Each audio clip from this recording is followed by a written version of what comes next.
Great, everyone. Thanks for joining in. This is a little bit of a plurality dialogues community, which is my community, Jasprit Bindra on Thinkly, with a little bit of a difference.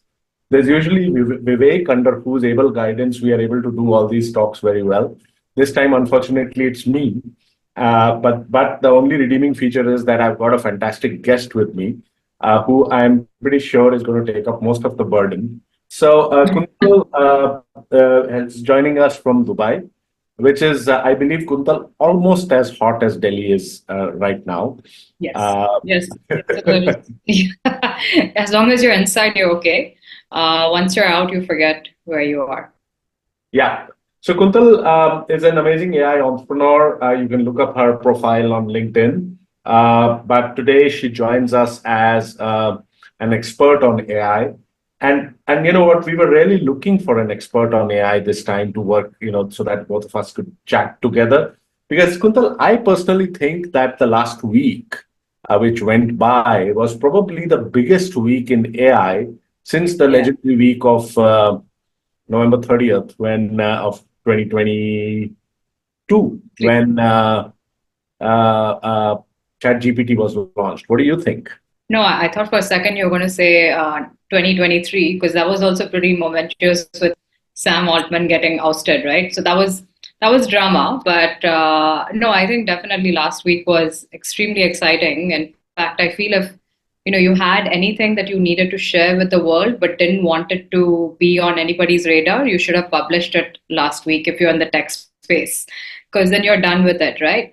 But jokes aside, I mean, I think what happened between OpenAI and Google just tells you like how this is how AI is going to take over our world, and it kind of like it kind of now makes you start thinking, what is it that I kind of need to be thinking about as a user, as a business, and if you haven't already, right? Hopefully you have, but I think now it's just the it's so near. It's just so real as well that if Yeah. you're not, you truly are like missing out on what's going to happen.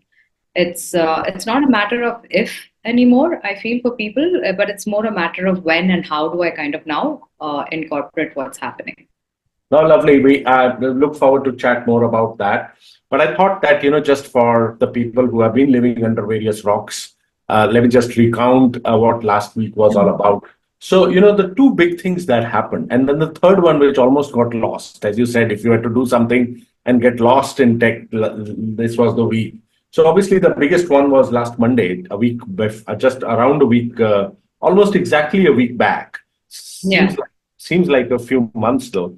When OpenAI released its new flagship model, which is ChatGPT 4.0, and then the very next day, Google had its big I/O event, in which right. Kuntal, I believe that I think it should be called the Google AI event from now on, because the 110-minute event had AI being said 121 times. People count it. People are fairly Yeah, useless these days.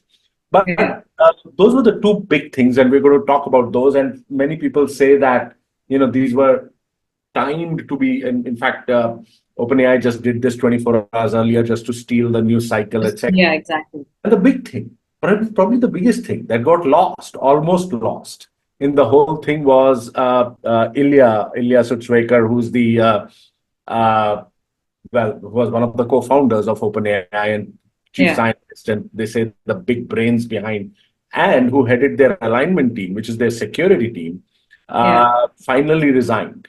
Those noises had been happening for a while, but he finally resigned. That, I think, will have as profound, if not more profound, implications yeah, going forward.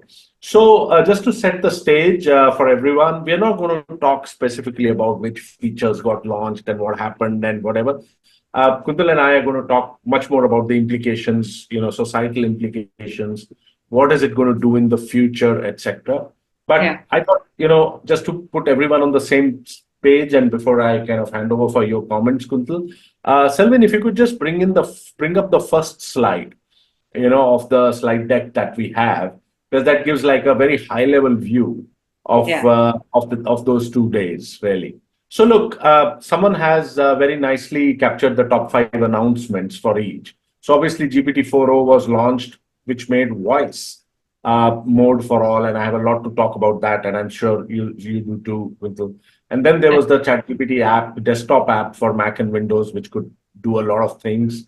Uh, Advanced features, GPT Store for all, and then a big 50%, drop in price, 5x higher rate limits. And then Google quickly followed, and they kind of increased the context window even bigger than what OpenAI has. But the interesting thing there was that how they kind of looked at each and every property that they have, whether it be search or photos or Android and everything, and kind of infused AI into that.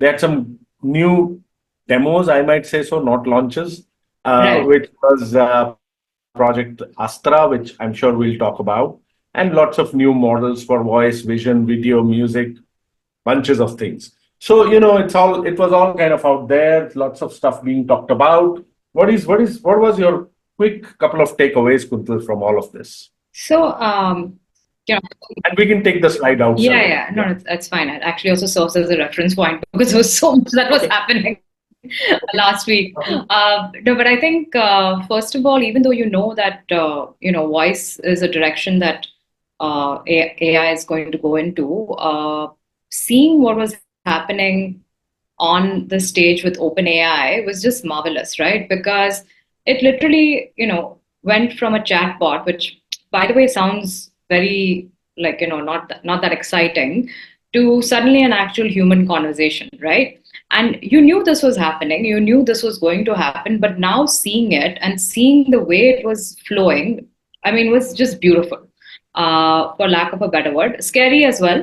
And I think we can dive into that. But it was just amazing to see how it was a natural interaction, like how you and I were are talking right now, right? Who knows? One day maybe our avatars will be having this kind of a conversation.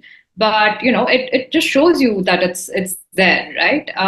I think the other thing for me was also the I guess the difference in how both the days were, right? Like one kind of it also in some ways reminded me of the Mac versus PC ad in a way. Back in the day, it had that element to it, so that was actually interesting to watch. But then at the end of the day, Google is a giant, and OpenAI doesn't have all the trappings that Google does as such. But I also feel from my perspective, I don't know if you had seen the Google I/O last year, that you kind of suddenly like and I've been a big I mean, I'm a big Google fan, right? I mean, like from my days in the valley and everything, I just have a massive amount of admiration for how Google operates. But at that point you're suddenly like, oh, are they behind? Are they losing the plot? What's happening? And they didn't seem to have their game on. uh, this IO, I mean, I just felt like, they were back. Right now, I think the big question is Google does a lot of these lovely demos and then things don't happen. So that's like a question. But at least, I felt that they were showing the world again that, hey, listen, this is happening and we're taking front and center in terms of how we are going to be addressing AI in our world, right? It may not be the same as OpenAI, but we are addressing it. Yeah. So, Yeah. Great. No, Kuntal, that's right. Why don't we do this? Maybe let's kind of talk about the OpenAI bit a little bit, and then let's move to the Google bit. And if yeah. we have time, we'll definitely move to Ilya, or we can tackle that next time. But the OpenAI bit was interesting, as you said. It was short, it was snappy. Yeah. In fact, it was very interesting to see how the settings were different too. The OpenAI had this very warm living room kind of setting. Google had this big stage with Yes. some influencer playing who's been widely banned before that. But anyway, we'll come to Google.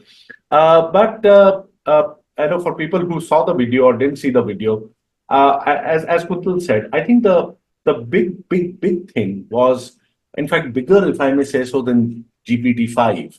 Okay, Yeah. was the fact that the friction between a human and machine was considerably reduced, the distance. The thing about generative AI, especially, is that it's not just a technology or a trend, it's a profound shift in how humans and machines would interact. And we Yes. started seeing that, in some of it. And, we started saying please and thank you to, the bots that we used, etc. But in voice and in other modes, there was still, you still felt you were talking to a machine. There was a lag, it had, if there was no emotion, there was no Tilted. intonation. Yeah, exactly. Now here, for people who've seen the video, when the guy was breathing loudly, you could it could sense that it was. Uh, Yeah. I know you have some to talk about it, so I'll leave it to you. But the No, but I've changed my views, so don't worry. the bot seemed to be flirting with the man there, and so bunches of such things which made that friction go away, and that was I think the most magical part.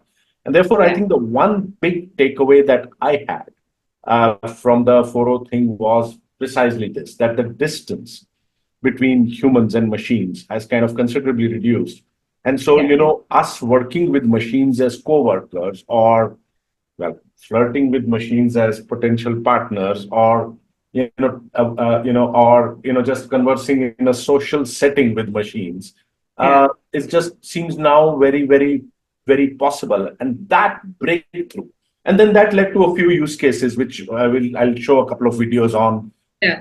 about that. But that for me was the big takeaway, Kuntal. It's I don't know big. what you thought. Yeah, no, no. I mean, I think if you just think about it, right? If we take an analogy of my favorite other app is WhatsApp, you see the number of voice notes people actually leave in WhatsApp for each other. I mean, they're communicating through those voice notes. It's not even a call because you don't want to do a call. You don't want to kind of bother typing, or maybe you can't type that well, right? People can talk more better than they can typing, or for that matter even reading, for a large segment of our population. And or you people can't read these days, they don't want to read, right? It's a Unfortunately. huge issue that everyone has. Like, any owner of a site will complain about it the minute you come in front of them, right? Yeah. Now just imagine what this does, because I'm far more happier, like, leaving, I'm far more happier chatting, right? Or I'm far more happier talking than I am typing or reading. You see, and that's something I see, the popularity of voice notes on WhatsApp as a way of communicating. You can just kind of understand what this shift can bring in if I'm now just having a conversation and talking. So I think it was marvelous, you know, and also, like, I mean, all said and done, you're right. Like, the inflection, the range of emotions, that just makes it seem very, very natural. And I know I had a very strong opinion about the Valley, like giggly girl, etc. But then I was thinking about it. If I had to have a personal assistant, I'd like to have someone who's upbeat and positive around. I don't want like a robotic thing talking to me every day. I'd want to have that level of positivity. We're all looking for, positivity and moments of happiness, right? So the one thing I can control, I'll control it. Lovely. No, since we are talking OpenAI and Microsoft, Bill Gates very famously has recently put a Gates note out saying that AI is the new UI. Yeah, And that seemed to start happening. And Satya Nadella then went on to say that that earlier on we had to learn a computer's language to make it understand and do yeah, stuff. But now yes, a computer has to learn our language. Okay, and that's what was really happening. I mean, this is all natural language, and I think many people underestimate what this really means, because it's yeah. this huge next step in computing and It's beyond math. computing, in a sense, where, as I keep on repeating, humans and machines would kind of work together. And sometimes I even believe, Kuntal, just sticking my neck out, that singularity, I think, and another something which you're fond of, is actually going to be not about one machine upstaging a human being in everything, but a human and machine working together, upstaging human beings in everything. So that's what I thought, and I do want to show a couple of things. But if there's anything you want to add, or you want to see those use cases first, how do you want to do Yeah, this? let's see those use cases first. I'm Yeah, pretty excited to kind of see what you put together, and then let's talk about it. yeah. So, my friend Selvin, if you can play slide 2, please. And I thought this was quite amazing. The education one, That slide was 2. pretty, Yeah, that was unbelievable. All right, so I'm pretty sure this is the angle alpha right here, right? Perfect. That's correct. Now, looking at the triangle, which side do you think is the hypotenuse? Really, Remember the hypotenuse? I'm not totally sure. I think it might be this one, but I really am not sure. This side AC. You're close. Actually, side AC is called the adjacent side to the angle alpha. The hypotenuse is the longest side of a right triangle and is directly opposite the right angle.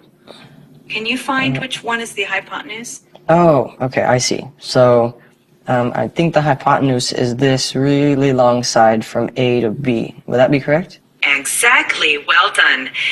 Yeah. So, I mean, thoughts, Kuntal? I love this.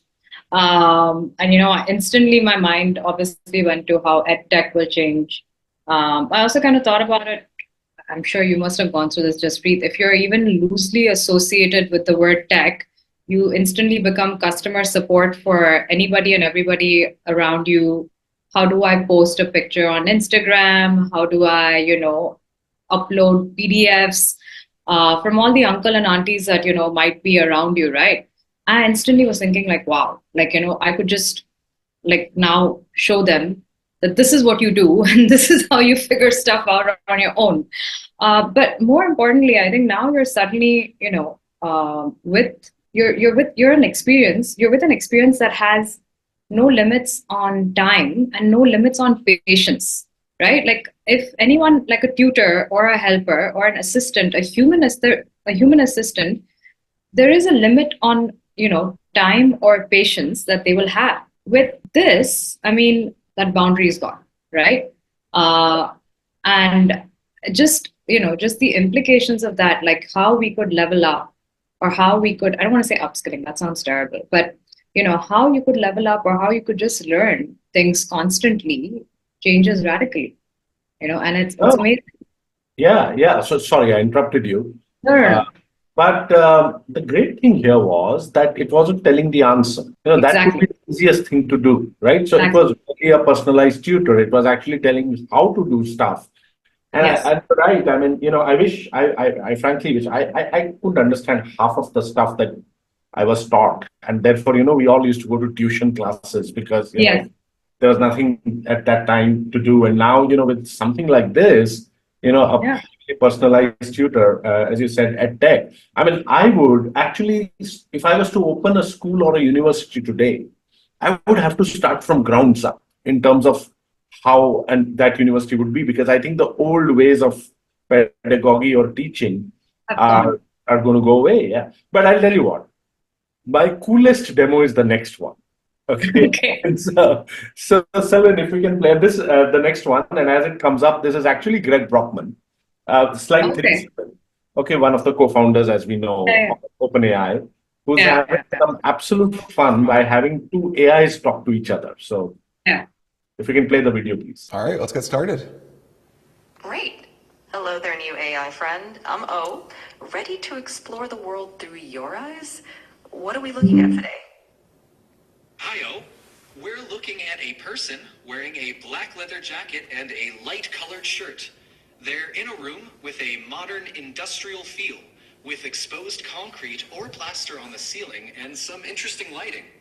There's also a plant in the background, adding a touch of green to the space. Anything specific you'd like to know or explore? Hey there.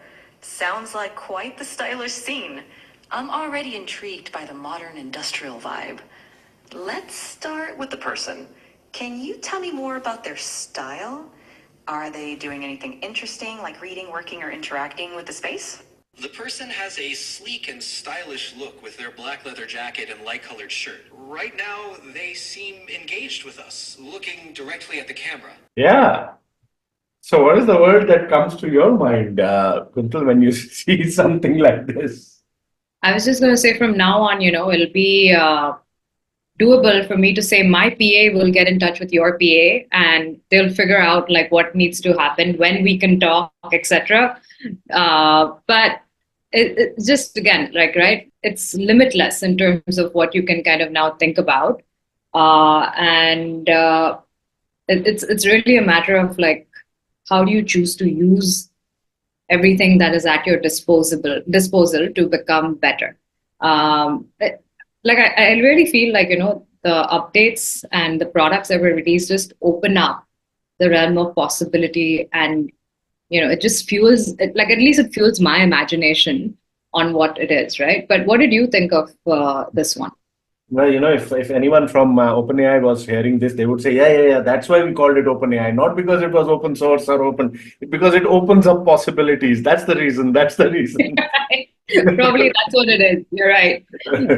Yeah, well, very frankly, the first thing that came to me when I was seeing this was, wow, this is like creepy, man. Okay, I mean, but that was just the first thing. But I mean, one of those was could see Greg Brockman, the other was on the table, and Yeah. the AI on the table was already kind of was talking to the AI which could see Greg Brockman. Okay, so one AI was blind in a sense, and it was Yes. asking the other, okay, describe me, whatever. And by the way, there's a similar demo for people who are interested, can go look and on the web and you'll find it of this customer service thing that you spoke about. Yes. Okay. Except that in customer service, you would need to train it on your data. Okay. In this case, it kind of Free flow. fail through. Yeah. So amazing. And I think the O, many people have been wondering what the O in GPT-4 O stands for. And we're told that it's actually Omni. It's Omni model. So it's kind of runs Oh, it. because it Yeah, captured. video, Okay. audio, Makes sense. everything. Yeah. And in fact, one of the other phenomenal things which I've started doing, by the way, I posted something on LinkedIn today on a Microsoft report. And, whatever the prompt that I built, I fed that Yeah. prompt in GPT-4o and Okay. told it to create a picture of it. And that's the picture that went with my post. Okay. And so it can create pictures and, Yes. multiple things. But Yeah. anyway, enough about OpenAI. Let's go to your favorite company, which you're very impressed by, Kuntal, which is Google. And I know you had started talking about it a little bit, but you Yeah. want to, I mean, I certainly have a take on it, but, Yeah. I first, if there's other stuff that you might want to talk about from a Google perspective. No, I mean, I think, Google in my mind has always been at the forefront of putting technology ahead, and but in a usable manner, right? I think that's something that I find, I can't move away from. I think while in all my years as a building algorithms and then getting into products, right? The one thing that always kind of sticks with me is that you can make cool stuff, but are you making stuff that people use and truly cannot live without, right? I cannot live without most of my Google like products. And so that to me is a fundamental reason as to why Google or Alphabet or whatever it's called has always been like a favorite company. But I was getting a little worried last year when I saw what they were doing, or rather what they were not doing, right? And so this year I kind of feel like, okay, they're coming back, they've come back with a bang or whatever. It'll be interesting to see what actually comes out of it. I think that's my big question. I'm still skeptical, but I haven't like saying that, okay, this is a wash off. But I think you wrote something about it, Yeah, about yeah, Google and the distribution, right? yeah, And yeah, I mean, and I don't know if you want to elaborate for the yeah, audience. absolutely. Yeah. Yeah, you want me to do that? Yeah, Yeah, I think so, yeah. because I I mean, think you sorry. can't get away from that. Yeah, you can. And look, I'm still worried about Google. Okay. I mean, look, I obviously have a great deal of admiration, and I continue to believe, right from the beginning, even till now, that the only full stack AI powerhouse in this world is Google. Okay. They're the only people who have it from, right from the chips to the Yeah, applications and the talent and the large language models. No other, nor Microsoft, nor OpenAI, nor Apple, Amazon, whoever else has yeah, that. But what I sometimes get worried about is, the whole large company thing. Okay. yes. And what I kind of wrote about was that Google is the new Microsoft. Okay. Let me put it this way. Google is the new old Microsoft. Okay. Not the new No, that Microsoft worries now. me. Okay. No, seriously, because I was at Microsoft at that time when we were getting hammered by Google. Yeah, Okay. And in the internet part. And, what is really happening is, I mean, it starts with the whole 2 hour video thing. Okay. It starts with this whole thing of just inundating people with hundreds of things so that they don't remember the one thing that you want them to. Okay. yeah, of continuous naming of products. For something happens with Bard, suddenly Bard goes away. Gemini Pro Ultra Nano, Gemini Pro Plus Ultra. The whole big company thing. And I True. think what Google has done, and again, what I wrote, Kuntal, was that I think in some sense they're borrowing from the Microsoft playbook, whether other voluntarily or otherwise. By the way, there are a lot of ex-Microsoft people at Google. Okay, and Microsoft used to have this playbook of what was called a triple E playbook. Okay, so uh, I forget the first E, but the second was extend and the third was embrace. Okay, and extinguish. It Distinguished. was extinguish. Yeah, embrace, extend, extinguish. So they would build a product, and then they would use their massive distribution to extend it to everything, give it off free, Okay. like Teams and Slack. I mean, Teams Yeah. has 300 million plus users. The Slack is 1/10 of that. Many people think Slack is a better product. Okay, and it's the innovator. It's the Yeah. OpenAI to Google, to Microsoft's Alphabet in that sense. Uh, and the same playbook. So they would not out innovate competition, or they would out distribute them. Which makes sense. And when I see this thing, when I saw IO, the same thing came to me. That look, Yeah. let's kind of say that word 125 times, put it in every product that we have out there, every single product. We have billions of users across YouTube, Android, Mail, search, obviously. Yeah. Obviously, we know how to create great products. We don't need to kind of create something super innovative. It has to be good enough, and Yes. will win. And they might possibly do that. Okay, absolutely do that. Yeah. But that was the big takeaway for me. No, you're right. I think I read somewhere recently that 65% of the browsers are Chrome. I mean, it's Yeah. just, I mean, there you go, right? And I think 1 out of 4 email users are Gmail. I feel it must be much higher. And not to mention search, Androids. It's just, I mean, it's a massive, hook that they have. And the other thing also, honestly, I mean, if you think about it in a very different way, right? Maybe their approach is right because people may not know what to do with everything that comes up, right? So if they do go ahead and deploy it and stage it at the places that are most critical or that will have the most value, or let's say they also have to think about user design, right? Like, how am I going to accept whatever is kind of coming in, or what is the format that I kind of accept it in? Then maybe there is a cadence that they're following. I mean, that's my optimistic lens, because I love the company. Of course, there's another part where it's like, okay, just too big, and maybe they're too gigantic, and there's obviously layers and bureaucracy. And I've been at one of those companies. I was at Yahoo, so I've seen what happens, when you're at a certain size and how that can actually impact you in a negative way. But I think, Google also may have another challenge which is going to come up, and in some ways very subtly kind of come up, and it's definitely come up in the and that's search. I mean, that's one of their biggest revenue generating products, and there's no doubt that AI is actually eating up is going to be a big threat, or is going to be eating. I don't know whether it's necessarily going to be eating up search. It depends on to what extent you see the usage of ChatGPT or other like tools being adopted, right? As of right now, it's still not at scale. It's still like just a certain segment that's using it. But there are some stats that I read which I thought were very interesting and indicative of what this means. I think I read it, and I could have the numbers wrong, but this is roughly what it is.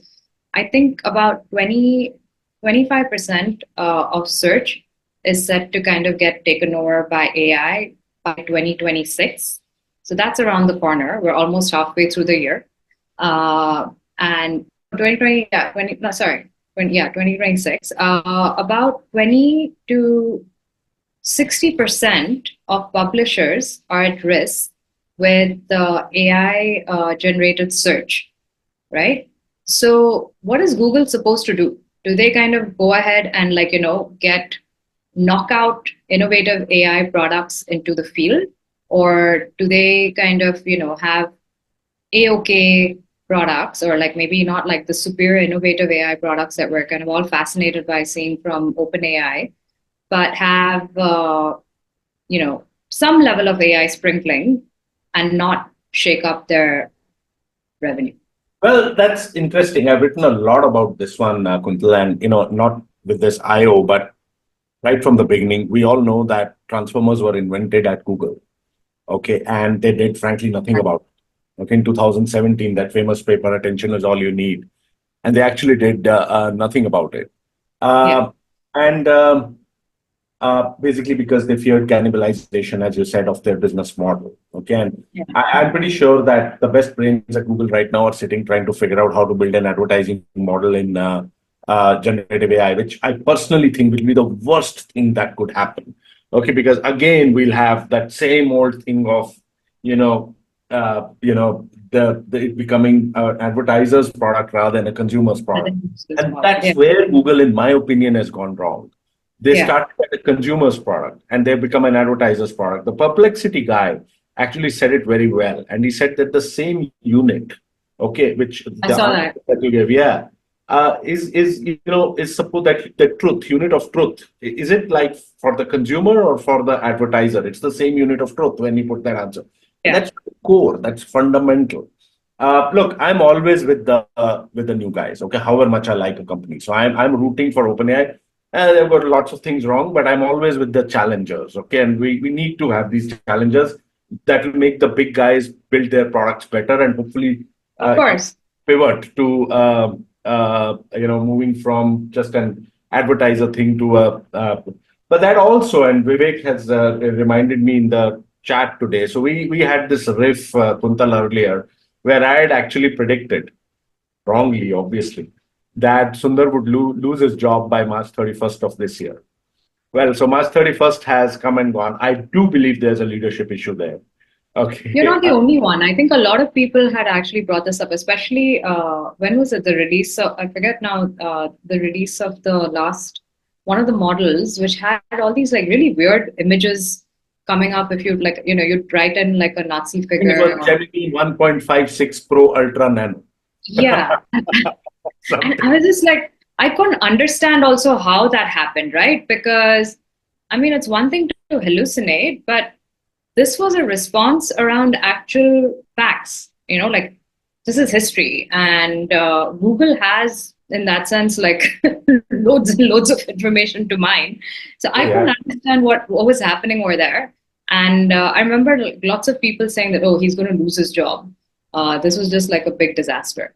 No, I think what was happening there, in my opinion, was that they're a big company. They need to keep their reputation, and so the safety guys went wild, and there were too many of the safety, and so you need to have diversity, you need to have, and The so woke, yeah, the the woke woke, factor. yeah, in a sense, and therefore you had black founding fathers, etc. Because in any group of people, possibly there was an instruction that at least a couple of them had to be diverse or whatever it is. But Vivek, I think just to answer your question, since there's a question which is out there that does Sundar have his job back, I don't think so. I think it's still in it's still out there. Maybe he's still on trial, in my opinion. And that was the second thing, Kuntal, which I mean, I know I'm kind of being a little biased here, but that was the second thing. Great tech companies don't do videos; they do demo. Okay, That's true. okay, and I the was same, just, yeah. So they do demos. Like I was seeing the OpenAI thing, and I finished seeing that, and I look at my phone. I open the app, and there's GPT-4 right there. Okay, yes. like live right there. Okay, and that was to me the most wow thing. You Uh, could do it right there and then, whatever you'd see. You're absolutely yeah, right. yeah. So I'm going to ignore the question from Deepak here, which is for you, Kuntal, since it kind of is more about your I entrepreneurial journey. saw that. I saw that. Maybe another time. Deepak, thank you so much. Would love to chat about it. Maybe another time. More than happy to share my entrepreneurship woes and challenges and everything. So, it'll be an exciting one. But this actually, I did want to ask you this, Kuntal, since you have been an entrepreneur. But if suppose you were to kind of restart or start your entrepreneurial journey today, okay, Yeah. after seeing all this new stuff, okay, which is out Yeah. there, okay, what do you think are the areas which you would look at and what you would encourage people to look at as you kind of see all of this stuff? So, interestingly enough, I've also been pinged by a lot of people to see how ChatGPT can help them. And these are young entrepreneurs, right? And I mean, as young as like 16 and 15. And, someone is like doing some ghee business or something like that, like a different related, right? So, but it's amazing. But I think they've gotten that confidence that they can be helped because they have a tool like ChatGPT. I think there are multiple things, to be honest. One is just literally having the ability to have brainstorming partner, because if you're an entrepreneur, you're constantly dealing with just what do I put out there faster, quicker, right?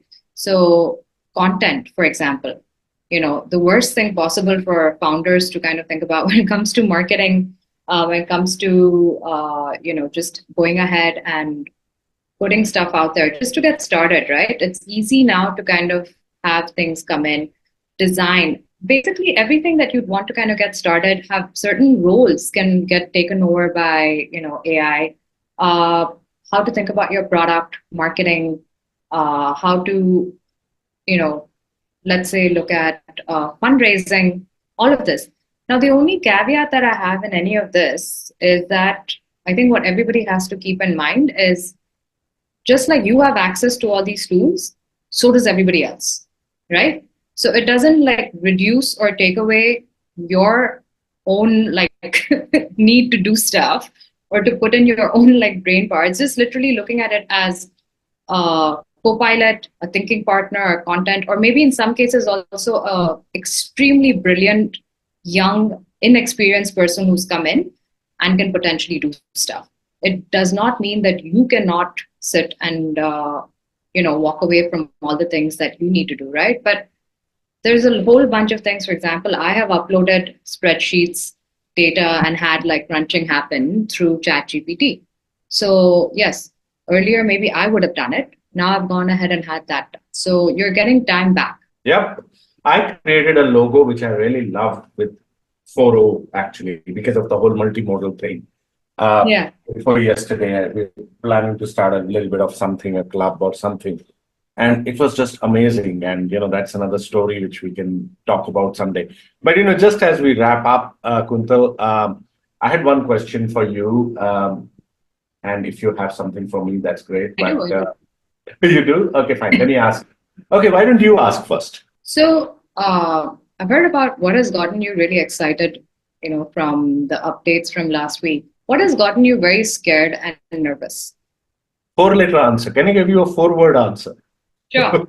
Okay, it's Ilya. Okay, Okay. so yeah, but we didn't come around to talking about that. We will. It's a Yeah. separate topic, but that's basically it. I think there's so much excitement, so much happiness, if I may say so, all around. Everyone is buzzing. Everything is happening. Microsoft has an event planned in a few hours. Okay, they couldn't. So I think they're going to unveil some new stuff also. NVIDIA is coming in a few hours after that. Okay, and so it's this constant thing. And what we are forgetting, and what happened with the Elia thing was that he basically, it seems, quit because, the safety part, the responsibility part, what they call alignment and what they were calling super alignment, been thrown out the window, absolutely. Okay, or a glass door. But, and that, it seems to be happening everywhere. And so that movement, which had started about building IT safety right up front, AI safety right up front, seems to be massively diluting. And capitalism is kind of gaining the upper ground yet again. And that's what makes me very scared, frankly. No, and that's very valid. I personally think the only way that there will be some level of responsible AI or safety, the way that you're thinking about, will be through government. I don't think corporates will have the least bit of interest in regulating or putting the brakes on what is happening because the aspect of capitalism is too high. You've seen it with social media, right? I mean, there's been so much about Instagram, Facebook, social media being so dangerous for adults and kids alike. It's not stopped anybody. It's finally now, regulations are coming into play where they're trying to say something, do something. My sense is that that's what we might see even with AI. I don't think it's going to be. Yeah. So let me just ask you my question, and then we'll wrap up with my final video. But the Sure. question, so you know, obviously Ray Kurzweil wrote this book called "The Singularity is Near," and then Yes. GPT and all, he's writing, I believe, a book saying the singularity is nearer. Okay, Yeah. now we've seen stuff which happened last week. So Yeah. what do you think? I mean, you really think we're accelerating our path towards this mythical thing or not? So, for me, a lot of things that happen in technology are something that when it happens, I'm kind of like, oh yeah, this was meant to be, right? So I actually do think yes, it is going to happen. Uh, I think my questions are about how and when. Like I do believe there's going to be some government intervention that will come in. I don't think it will be like, hello, here we are, and all that. There's just too much at risk. There'll be like a lot of panic that will happen in terms of if you think about singularity in the true form. So I think there's going to be some sort of intervention. But also, I'm kind of also like flipping it into, I wanted to kind of share a little bit about what happened last year, or maybe a little earlier. I was sitting with my nephew, who at that time was 10 years old. And he was like looking at ChatGPT for the first time, right? So then he first did write a story, and it did a story, something. Then he wrote something, explain E equal to MC square. So some like explanation came, and then he was like, Then he's like, I didn't understand this. Then again, another explanation came, and then he was like, oh. Then he himself, and I wasn't guiding him because I was just very curious to see how is he interacting, right? And then he wrote, explain this concept to me as you would to a 9-year-old child, right? So my nephew understood how to think about the prompt without anyone guiding him, without anyone telling him. And I feel he naturally understood how to interact with the machine. And I thought that was pretty amazing. And so I feel like that stage is very near, right? Where our ability of human man interaction is around the corner. Singularity, I think, is there. It's going to happen. I think there will be a lot of interesting so-called either roadblocks or stumbling aspects, not because of technology, but because of other elements that impact us. I don't think it'll be technology that will be preventing singularity. Yeah, absolutely. And I think that's exactly what I think we started with, saying that, look, this distance between, or the friction between man and machine or human and machine is kind of becoming non-existent. And to me, as I said, singularity is actually going to be, this dual working together to become far better than, just A becoming better than B or B becoming better Yes. than. Jeffrey Hinton, by the way, has today morning has basically said, look, it's going to happen. It's going to take away all jobs. And he's told British government to start looking at universal basic income. So there are lots of voices there. But I wanted to end on a really positive note here, Kuntal, and really think, we sometimes get into this doomsday scrolling on That's true. AI. And how this human plus machine can actually do some amazing things. So Selvin, the last video, please, of the last slide 4, which I think to me, I mean, while the Brockman thing was like the most intriguing, this one was the most redeeming in that sense. So Selvin, if you can play the 4th one, please. I even know when a taxi is coming with its orange light on. I think I'll hail it to get home. This is a blind man. Yes, I spotted one just now. It's heading your way on the left side of the road. Get ready to wave it down. Great job hailing that taxi. It looks like you're all set to go. That's a good dog right there, leading the way into the taxi.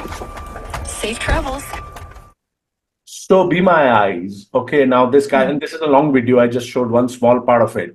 But this guy is visually impaired. He has a guide dog. So it's actually here, the fun part is it's not just AI and human being, it's AI, human being, and an animal. Okay, Yes. and all three working together. And he kind of will be my eyes. It says that the flag is on top of Buckingham Palace, and so the king is inside, which he would never have known.